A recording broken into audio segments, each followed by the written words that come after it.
distinguished delegates, I thank you on behalf of International Young Christian Workers and World Solidarity for giving the opportunity to make a joint statement to this committee.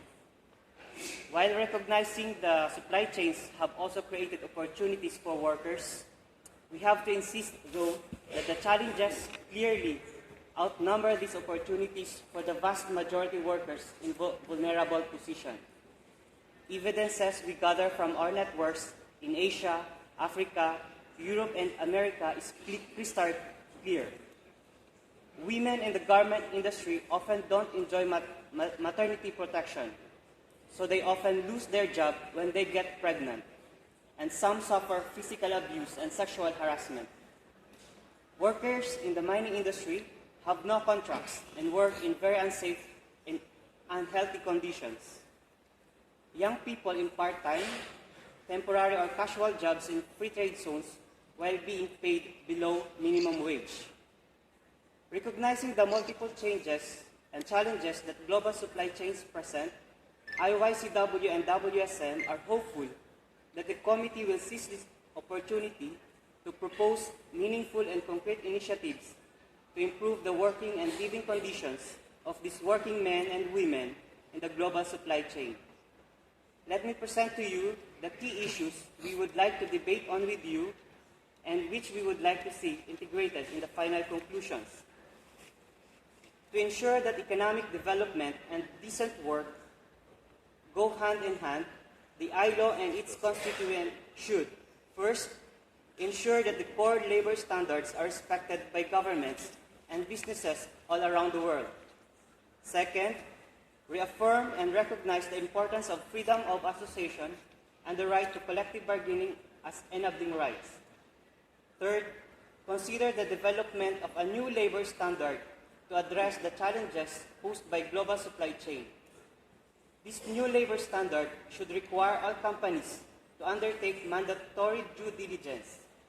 This would mean that companies undertake ongoing risk management in terms of the impact of their corporate activities on the human rights of workers and communities.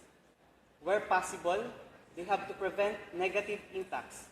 If human rights violations occur, they have to mitigate and provide remedy for those affected by these impacts.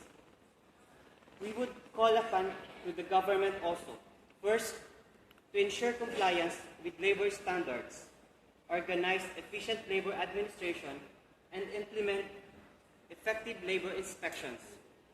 Second, ensure accountability to lead firms in both home and host countries for the violation of labor rights committed by their suppliers and subcontractors with whom the lead firm has a contractual relationship. Provide vocational training on and funding for occupational health and safety at work. And fourth, implement as soon as possible social protection system for workers in supply chain in accordance with Recommendation 202 and Convention 102. And this discussion also serves to determine the responsibilities of businesses because their purchasing practice and business models highly impact the working conditions of the workers in their global supply chains. We advocate that lead firms should participate together with their suppliers in collective bargaining with local unions and the GUFs with a view to concluding legally binding agreements covering freedom of associations, living wages, social security, and permanent employment contracts. Lead firms have to report and publish non-financial information with regards to their activities in order to increase transparency in global supply chains.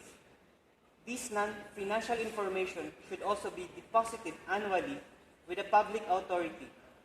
Some of the non-financial information that should be reported is on the following: the list of suppliers of an enemy, including subcontractors and home-based workers, information on contracts, workforce, unionization, information about purchasing practices by the companies. Finally, when it comes to governance systems, we'd like to remind all of us here that several international organizations have developed guidelines for multinational enterprises to promote the full application of human rights, labor standards, and environmental norms in their corporate activities. These guidelines all have their particular characteristics, but are in general non-binding and have a weak follow-up mechanism.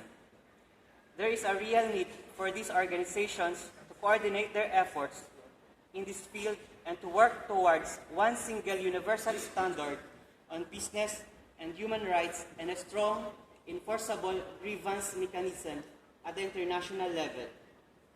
Finally, we'd like to highlight that we should pay also sufficient attention to the environmental impact of global supply chain, which needs to be addressed as well.